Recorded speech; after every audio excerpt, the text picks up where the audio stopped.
사도신경으로 우리의 신앙 고백하도록 하겠습니다. 나는 전능하신 아버지 하나님 전지의 창조주를 믿습니다. 나는 그의 유일하신 아들 우리 주 예수 그리스도를 믿습니다.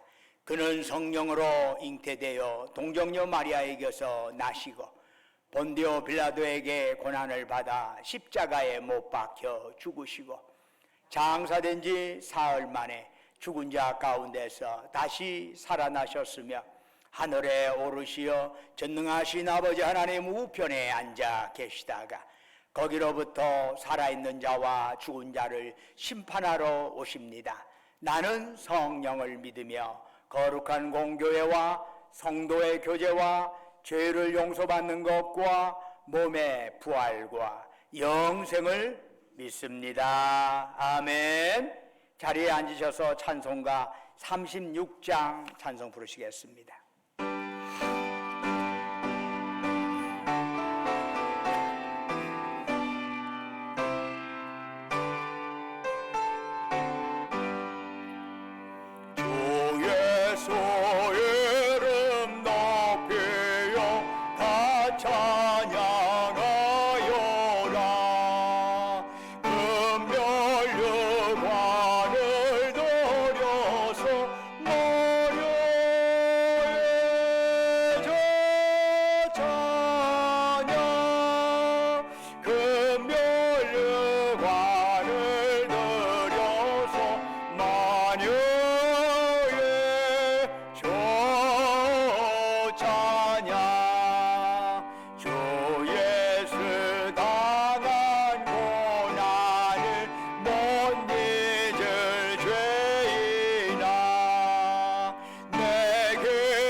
예배를 위해서 안성기 장로님 나오셔서 기도하시겠습니다.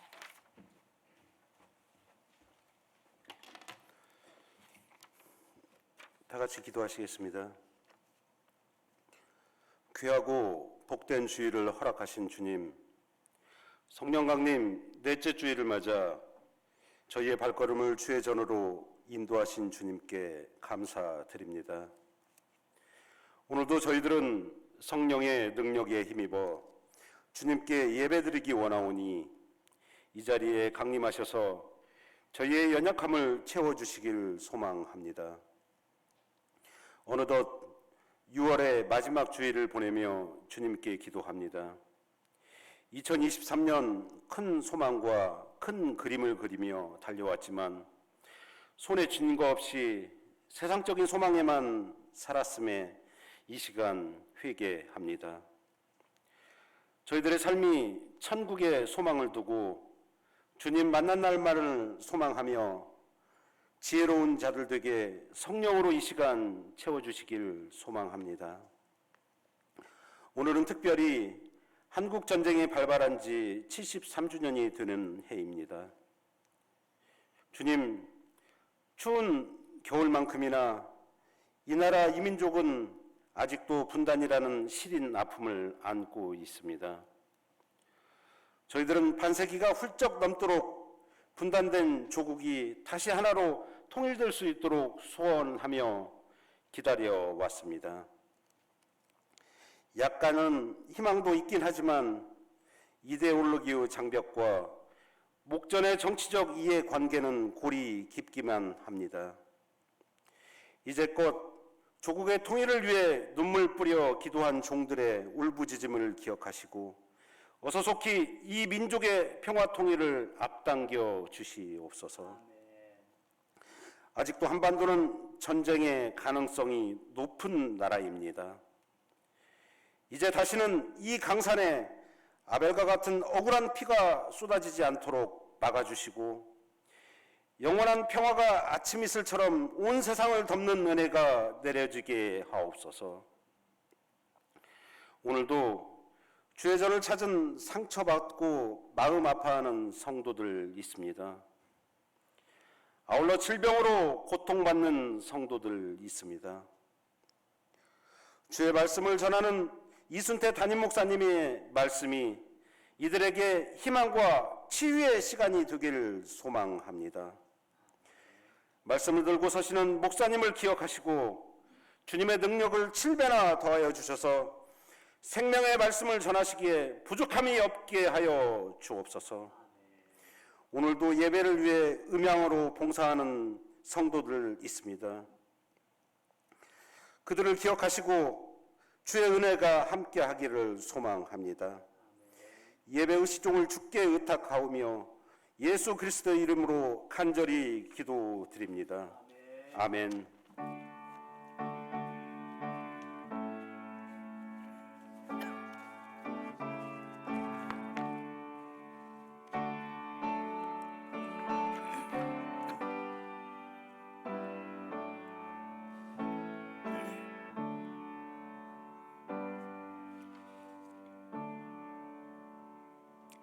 할렐루야.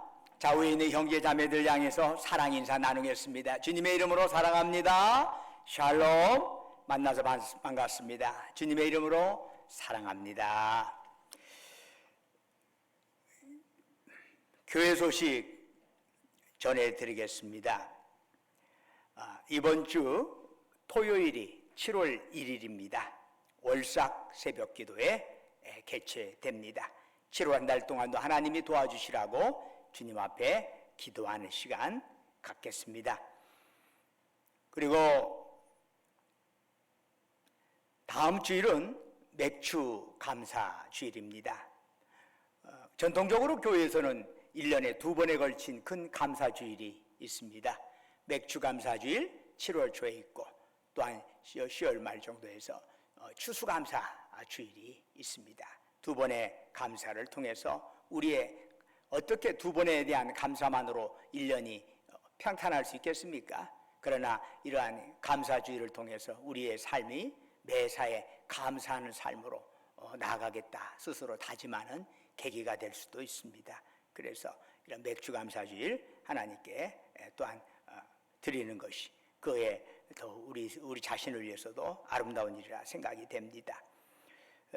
다음 주에 또 월요일에는 전북의 원로 목사회에 대한 총회가 우리 교회에서 있습니다. 다음 주 월요일에. 그래서 이를 위해서 우리가 또 준비하고 또 점심이라도 접대하려고 이렇게 계획하고 있습니다.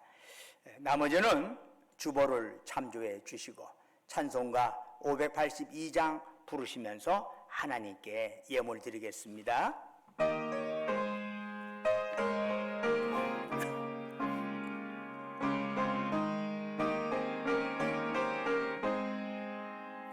어두운 밤 마음에 잠겨 역사의 어둠 짙었을 때에 계명성 동쪽에 맑아 이 나라 여명이 왔다.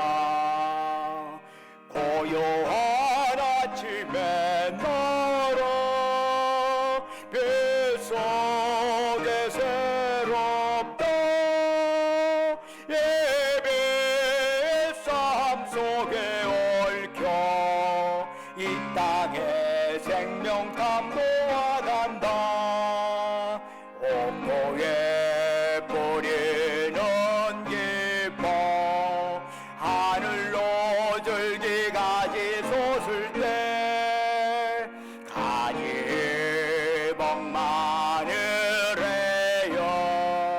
그 열매만 미니 산다. 고요한 아침에 날아 일꾼을 부른다. 하늘 새앗이 되어 역사의 생명을 이어가리. 맑은 샘줄기 용솟아 거칠은 땅에 흘러 적실 때 기름진 푸른 벌판이 눈앞에 활짝 트인다. 고요한 아침에 날아 새 하늘 새 땅아 계례 꺼지지 않는 인류의 횃불 되어 타거라. 은혜와 사랑이 충만하신 아버지 하나님, 거룩한 성일 저희들에게 허락하여 주시고 이 시간 주의 전에 나와서 이처럼 예배드릴 수 있도록 저희들의 마음과 마음 이곳으로 지금까지 보살피시고 인도하신 주님, 이 시간 주님을 앙망하면서 우리의 마음 정성 뜻 다하여 주님께 예배드리오니 이 시간 오직 주만이 우리가 드린 찬양 영광 주님 홀로 받으시옵소서.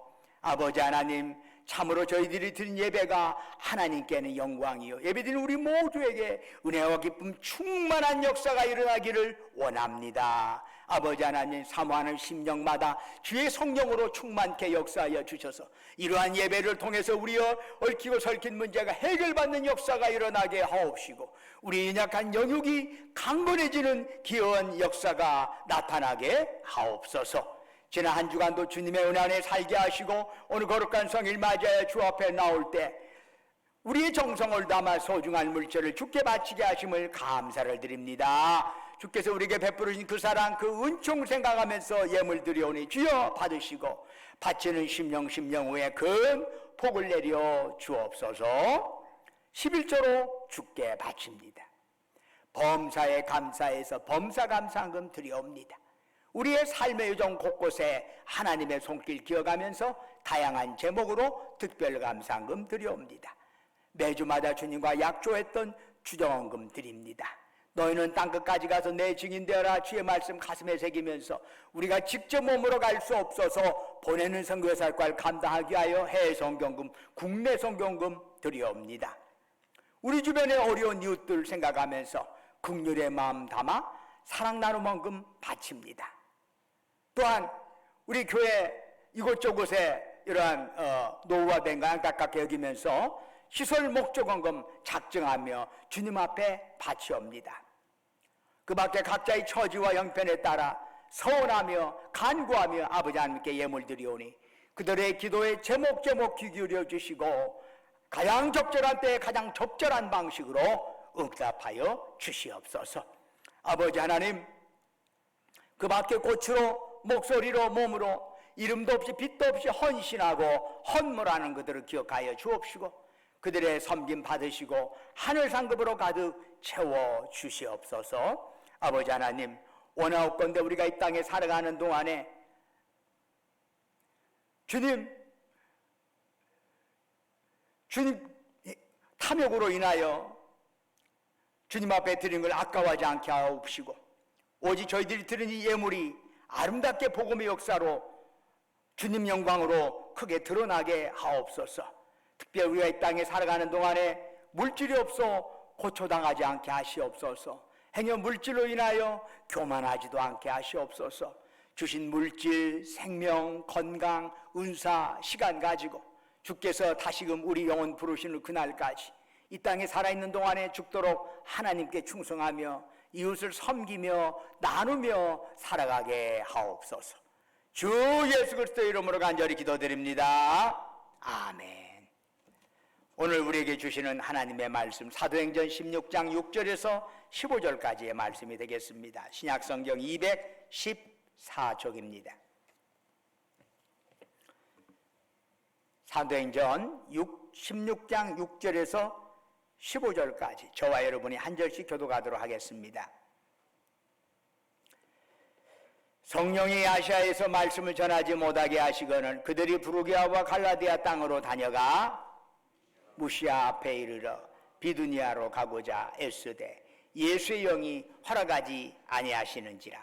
무시아를 지나 드로아에 내려갔는데 밤에 환상이 바울에게 보이니 마게도냐 사람 하나가 서서 그에게 청하여 이르되 마게도냐로 건너와서 우리를 도우라 하거늘 바울이 그 환상을 보았을 때 우리가 곧 마게도냐로 떠나기를 힘쓰니 이는 하나님이 저 사람들에게 복음을 전하라고 우리를 부르신 줄로 인정함이로라. 우리가 드로아에서 배로 떠나 사모드라게로 직행하여 이튿날 네아폴리로 가고 거기서 빌립보에 이르니 이는 마게도냐 지방의 첫 성이요 또 로마의 식민지라. 이 성에서 수일을 유하다가 안식일에 우리가 기도할 곳이 있을까 하여 문밖 강가에 나아가 거기 앉아서 모인 여자들에게 말하는데 두 아들의 시에 있는 자색 옷감 장사로서 하나님을 섬기는 루디아라 하는 한 여자가 말을 듣고 있을 때 주께서 그 마음을 열어 바울의 말을 따르게 하신지라. 그와 그 집이 다 세례를 받고 우리에게 청하여 이르되 만일 나를 주 믿는 자로 알거든 내 집에 들어와 유하라 하고 강권하여 머물게 하니라. 아멘.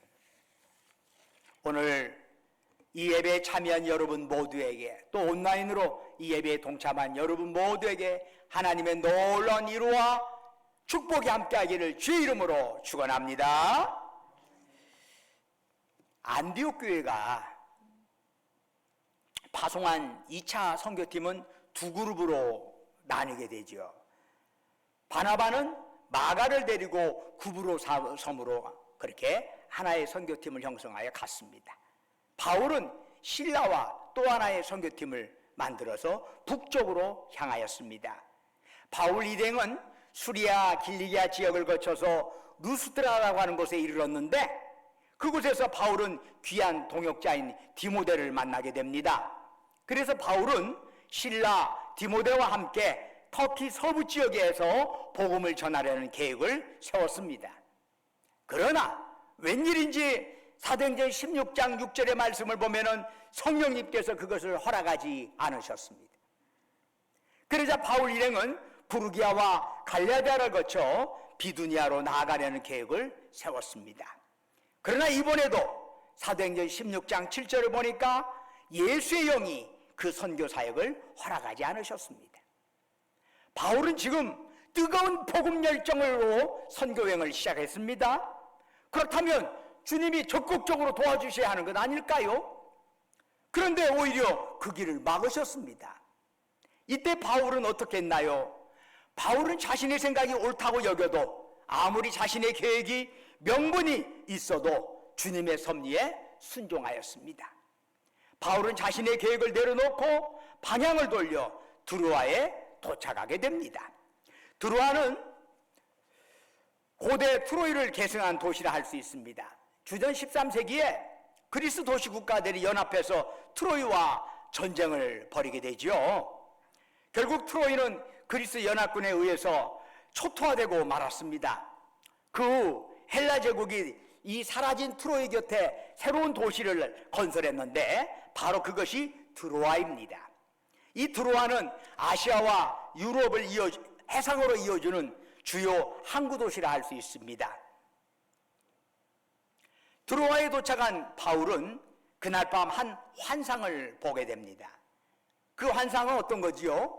마게도냐 사람 하나가 바울에게 마게도냐로 건너와서 우리를 도우라 이렇게 손짓하며 청하는 것입니다.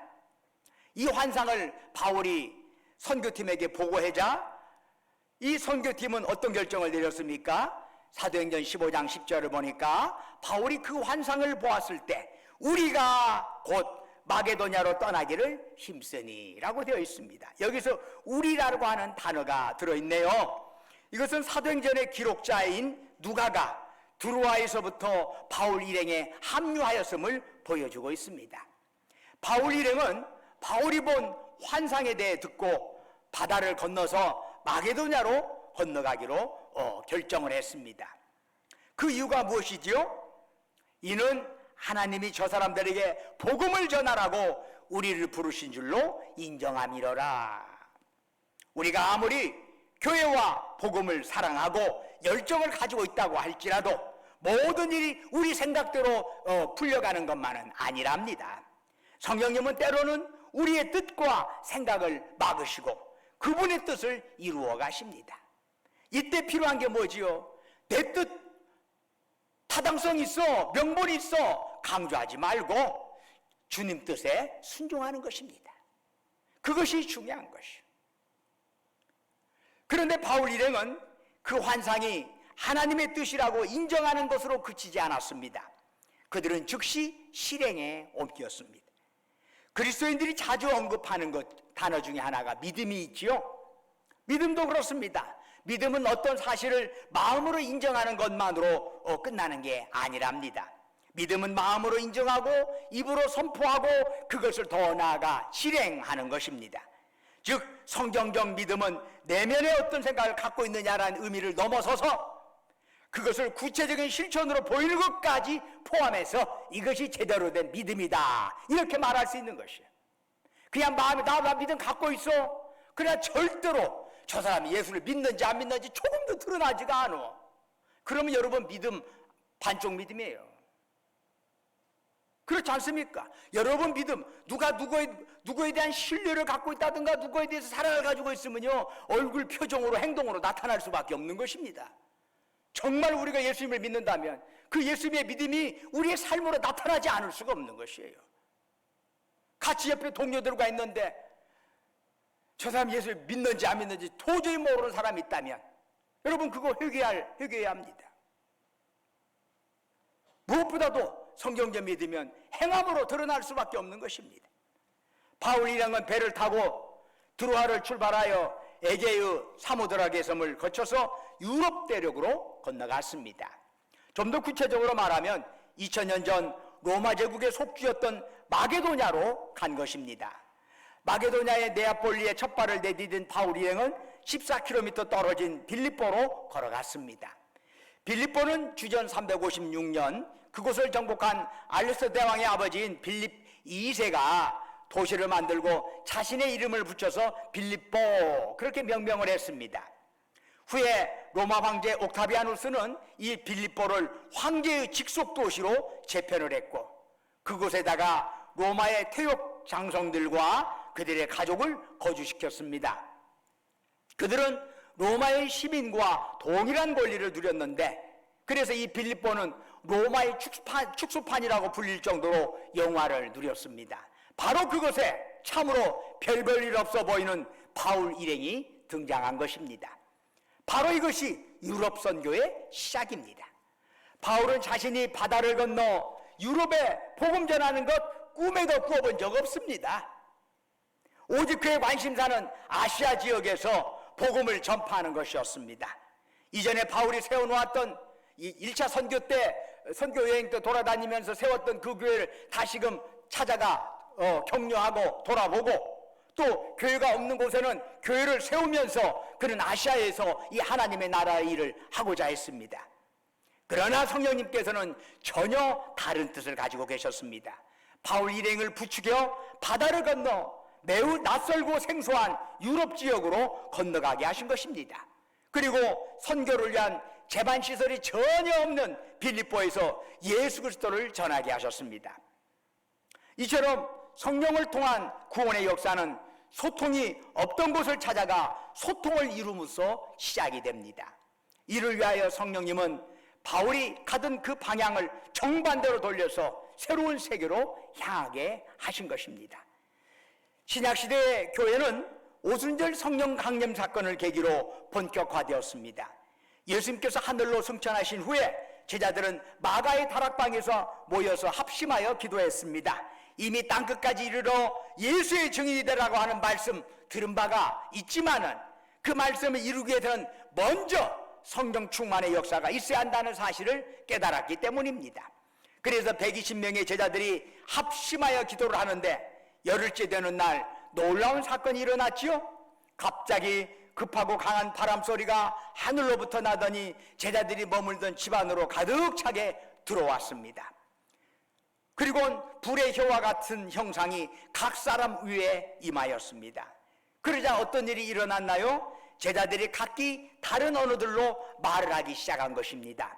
더욱 놀라운 것은 오순절을 지키기 위하여 예루살렘에 온 이른바 디아스포라, 이 디아스포라는 흩어진, 각국에 흩어진 이산된 유대인들을 디아스포라라고 그러죠. 바로 이들이 각국에 흩어져 있는데 그 말을 알아들었다는 사실입니다. 즉 성령으로 인하여 나타난 방언의 역사는 혼돈이 아니라 오히려 서로 간에 소통할 수 있는 계기를 만들어 간 것입니다. 바로 이 소통이 세상 구원을 위한 성령님의 역사라고 할 수 있습니다.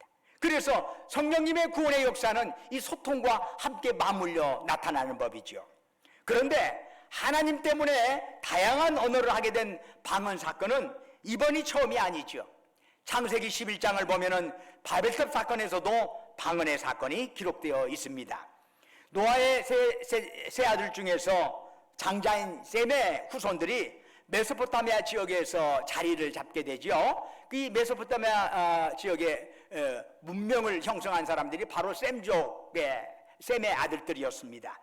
그들이 거기서 바벨탑을 쌓았어요.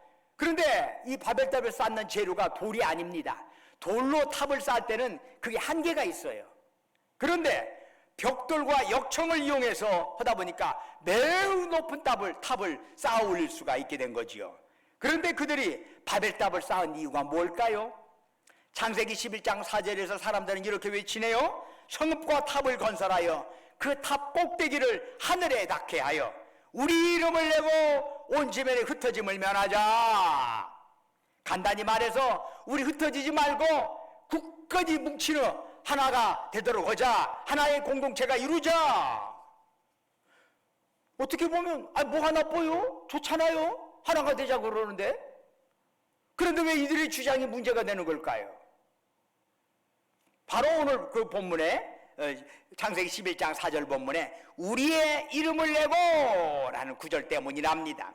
우리의 이름을 내고 라는 구절은 히브리어로 직역하면 우리 스스로 이름을 짓고가 됩니다.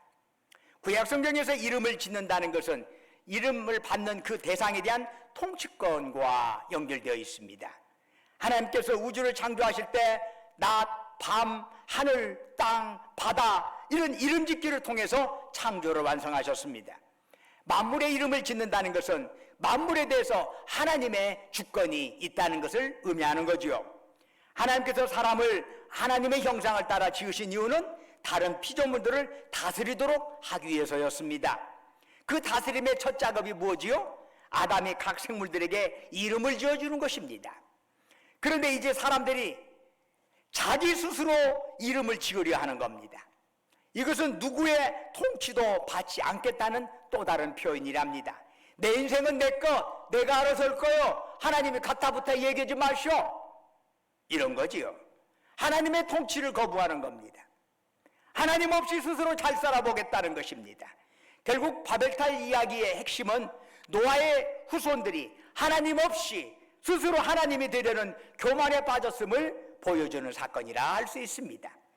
바벨탑 사건은 하나님 자리에 인간 자신을 놓고자 하는 이야기라 할 수 있습니다. 그런데 아담과 하와가 선악과를 따먹은 이유가 무엇이지요? 그들이 하나님과 같이 되고 싶었습니다. 하나님과 같이 되고 싶어서. 그런 걸 보면 바벨탑 사건과 선악과 사건은 맥을 같이 하고 있습니다. 둘 다 하나님처럼 되려는 교만입니다. 이에 대한 하나님의 처방은 무엇이지요? 인간의 언어를 혼잡케 해서 서로 알아듣지 못하게 하신 것입니다. 결국 사람들이 스스로의 이름을 드러내려는 시도는 무산되었고 사람들은 사방으로 흩어지게 되었습니다. 이것은 사람의 교만에 대한 하나님의 심판이었습니다. 심판의 일환으로 하나님께서는 인간에게 다양한 언어를 주어서 서로 불통하게 하신 것입니다. 결국 하나님께서 사람들에게 다양한 언어를 주셨지만 그것이 이루어진 맥락에 따라서 그 의미는 전혀 달라지는 것을 알 수가 있습니다. 즉 사람들이 바벨탑을 세워 스스로 신이 되고자 하였을 때는 그 언어를 혼잡케 해서 그들을 흩어버리셨습니다. 소통이 아니라 불통하게 하신 것입니다. 바로 이것은 심판이었습니다. 그런데 바로 그 하나님께서 성령을 통하여 오순절에 제자들로 다양한 언어로 말하게 하셨습니다. 이것은 다양한 민족들이 복음을 알아들을 수 있도록 소통의 능력을 주신 것입니다. 이것은 구원을 위한 하나님의 역사입니다. 신약시대 교회는 바로 이런 성령님의 소통의 역사로부터 시작이 되었습니다. 그 이유는 교회의 핵심적인 사명이 뭐지요? 바로 구원의 복음을 온 땅에 전하는 것이기 때문입니다. 구원의 복음을 전하려면 믿는 사람이든 믿지 않는 사람이든 말이 통하든 통하지 않든 모든 지역에 퍼져나가야 하는데 여기서 중요한 게 뭐예요? 어떤 형태로든 소통의 역사가 일어나는 것이지요. 소통의 역사가 일어나지 않고 어떻게 구원의 복음이 전파될 수 있겠습니까? 성령님께서 이 소통케 하시는 역사는 오늘날에도 여전히 나타납니다. 여러분, 구원의 역사를 이루시는 성령 충만을 우리가 어떻게 경험할 수 있을까요? 바로 소통이랍니다. 이 소통이야말로 오늘날 교회가 추구해야 할 가장 중요한 화두라 할 수 있습니다. 그렇다면 어느 누가 성령 충만한가를 알 수 있나요? 저 사람이 성령 충만하다, 저 사람이 성령 충만하다, 무엇을 근거로 그렇게 말하나요? 큰 소리로 통성기도하면 성령 충만합니까요? 아닙니다. 기도의 패턴은 성령 충만을 다 좌우하는 것이 아닙니다. 그렇다면 뭐가 성령 충만인가요? 바로 성령의 사역을 이루어가는 자가 성령 충만한 자입니다. 성령의 사역이 뭐예요? 구원을 위해서 소통케 하는 사역입니다. 구원을 위해서 소통케 하는 것이죠. 믿는 자들과 소통하고 믿지 않는 자들과 소통해야 구원의 역사가 확산되어 가는 것이지, 이대로가 좋다, 우리끼리 아주 우리끼리 이렇게 모여 있으니까 서로 간에 아이고 우리끼리 교회 이렇게 있으니까 너무 좋다, 딴 사람도 괜히 왔다 봤자 귀찮으니까 우리끼리 열심히 믿자, 이것은 소통이 아니죠. 이것은 또 다른 형태의 바벨탑을 만들어가는 것과 다를 바가 없어요. 성령님은 복음 전파를 위해서 그 밑에 있는 우리 하나님의 사람들을 다 소통의 사람으로 만들어 가시는 것입니다. 그러나 요즘 언어는 같은데 소통이 어려운 경우가 적지 않습니다. 가족들 간에도 소통이 쉽지 않습니다. 함께 피를 나눈 가족이지만, 누구보다도 오랜 시간을 함께한 가족이지만 친밀함보다는 오히려 갈등과 상처가 더욱 깊어질 수 있는 것이 또한 가족이기도 합니다. 가까이 있기 때문에 더 친해질 수 있지만 가까이 있기 때문에 더 아파할 수도 있습니다. 가족이니까 자주 말할 수 있고 자주 만난다 생각하지만 오히려 가족 간의 소통이 더 힘들고 뒤로 미뤄지는 경우가 참 많습니다. 언제든지 가족들 간에 이야기할 수 있어. 그 언제라고 하는 것이 하루 가고 한 달 가고 1년 가면서 결국에는 말할 수 있다고 하는 가능성은 있지만 정작 말을 하지 못하고 소통하지 못하는 가족들이 얼마나 많은지 모릅니다. 일이 바빠서, 뭐가 바빠서 피곤해서 하다 보니까 정작 중요한 가족 간의 사랑, 그 소통은 뒷전으로 밀어붙여지는 것이죠. 세대 간의 소통이 막히기도 합니다. 오늘날 세상 문화는 나이 듦을 싫어합니다. 아니, 혐오하고 저주합니다. 요즘 미디어에서 말하는 아름다움은 대부분 청춘과 젊음에 치중되어 있습니다.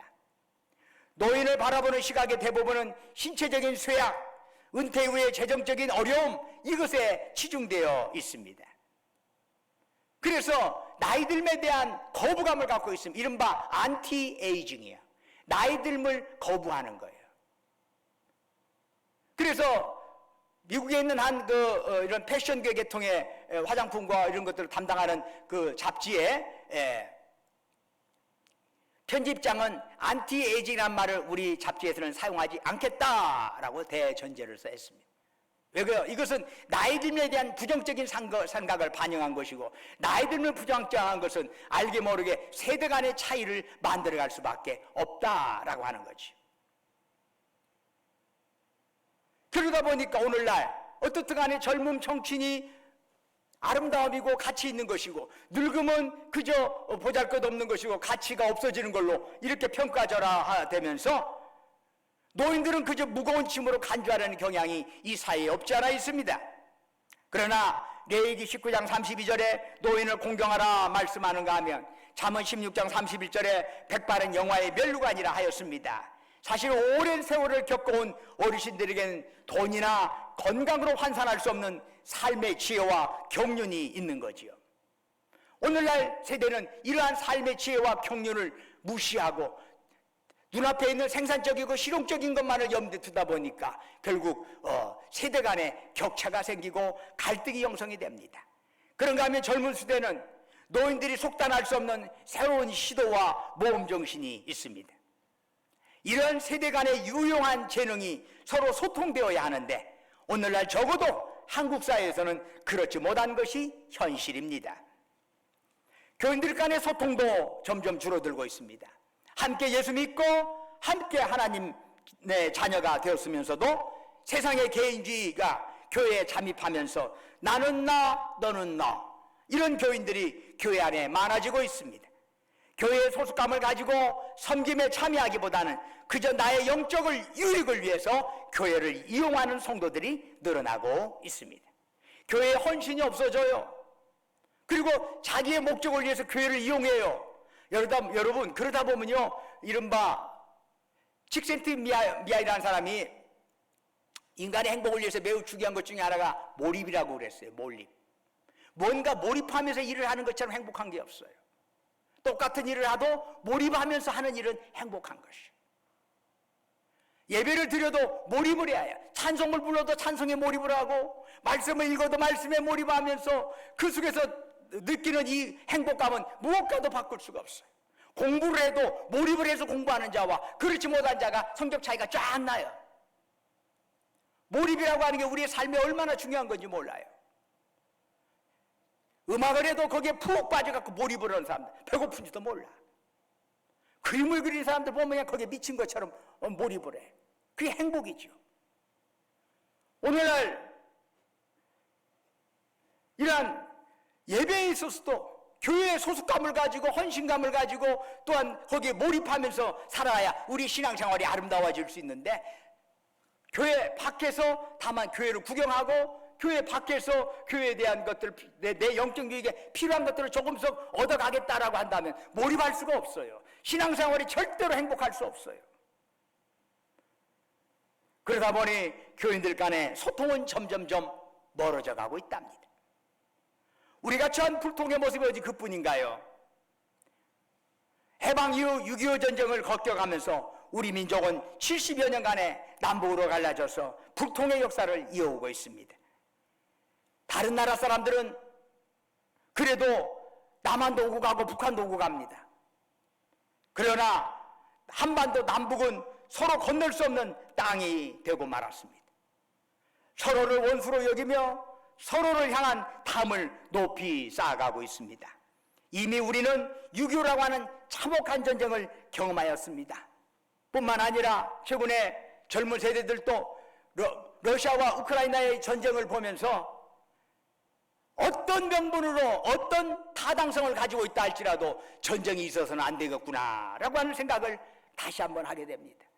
아무리 명분이 있다고 할지라도 옆에서 사람이 죽어가고 강간당하고 폭행당하는 상황을 뻔히 벌어지고 있는데, 우리 전쟁은 정당하다 백날 외치면 뭐합니까? 우리 자기 나라 사람들이 죽어가고 그러는데. 이런 전쟁은 없어야 한다고 다짐을 거듭거듭 하면서도 남과 북의 위정자들은 여전히 무기로서 평화를 지킬 수 있다고 생각하는 경향이 있습니다. 그러나 칼로 무엇을 이루는 자는 칼로 망한다는 것이 주님의 말씀입니다. 저는 이 주님의 말씀이 비수처럼 제 가슴 속에 들어있습니다. 무기로 막았다고 할 때 결국에는 무기 때문에 서로 다 망하게 되어 있어요. 칼이 아니라 하나가 되게 하시는 성령님의 역사를 통해서 남한과 북한은 담으로 하물고 서로에게 건너갈 수 있을 줄로 믿습니다. 구원을 이루시는 성령님의 역사의 방식이 뭐지요? 소통을 이루게 하는 것이요. 구원은 소통과 연결되어 있어요. 이 성령님께서 남과 북의 불통을, 이 불통의 심판의 역사를 바꿔서 소통의 구원의 역사로 바꿔가실 줄로 믿습니다. 우리가 이를 위해서 기도하고 매달려야 해요. 70여 년 동안 우리는 불통의 삶을 살았잖아요. 이제는 그런 심판의 역사 내려놓고 다시금 구원의 역사, 소통의 역사를 이루어 주시도록 우리가 부르짖고 매달려야 하지 않겠습니까? 바울은 자신이 계획한 선교 계획을 내려놓고 성령의 인도하심을 따랐을 때 유럽 선교라고 하는 새로운 장이 펼쳐지게 되었습니다. 전혀 낯선 땅에 복음이 들어갔고 하나님의 나라가 확정되었습니다. 여러분, 처음 성령 충만으로 인하여 형성된 예루살렘 초대교회의 모습은 어떠했나요? 사도행전 2장 42절 이하를 보니까 성령받은 초대교회들의 모습은 사도의 가르침을 받았고 서로 교제를 하였고 떡을 나누고 기도에 힘썼습니다. 날마다 마음을 같이 하였고 자신의 재산과 소유로 다른 교인들의 어려운 필요들을 채워주었습니다.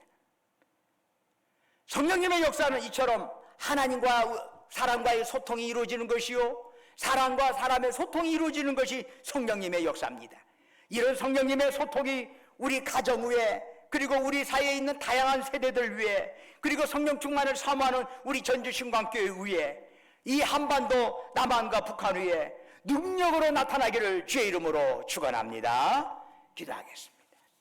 은혜와 사랑이 충만하신 아버지 하나님, 불통이 아니라 소통의 역사로, 성령 충만함의 역사로 다시 한번 우리 믿는 자들이 소통의 일꾼으로, 평화의 일꾼으로, 화해의 일꾼으로 살아가게 하옵소서. 예수 그리스도 이름으로 기도드립니다. 아멘. 다 같이 일어나셔서 찬송가 54장 부르겠습니다.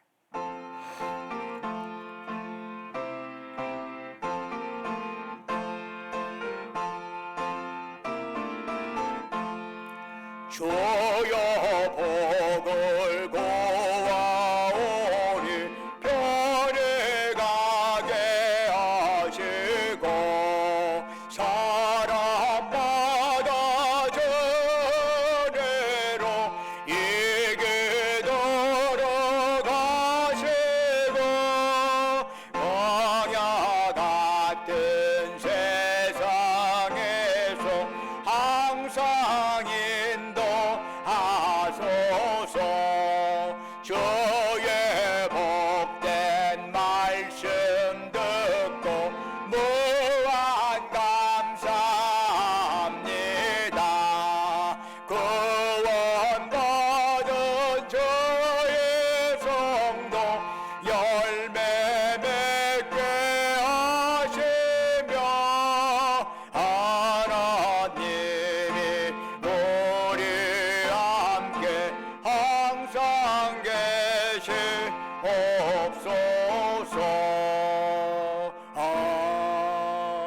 아멘. 이제는 우리 주 예수 그리스도의 은혜와 아버지 하나님의 만극하신 사랑과 성령님의 이루하시고 교통하시고 충만케 하심의 역사가 오늘 6.25 전쟁이 일어난 73주년 맞이하면서 민족 화해주의 임을 다시 한번 생각하면서 성령님의 놀라운 소통의 역사가 우리의 가정에, 이 사회에, 우리 남북한에, 온 세상에 확산되어 갈 수 있도록 그렇게 기도하고 그러한 화해의 일꾼으로, 그렇게 성령의 일꾼으로, 소통의 일꾼으로 살겠노라고 다짐하는 사랑하는 주의 백성들, 그들이 속해 있는 가정과 직장과 사업장 위에, 외지에서 공부하느라 직장 다니느라 군복무하느라 수고하는 우리 아들 딸들 위해 지금도 영원토록 함께 하시기를 간절히 축원하옵나이다. 아멘.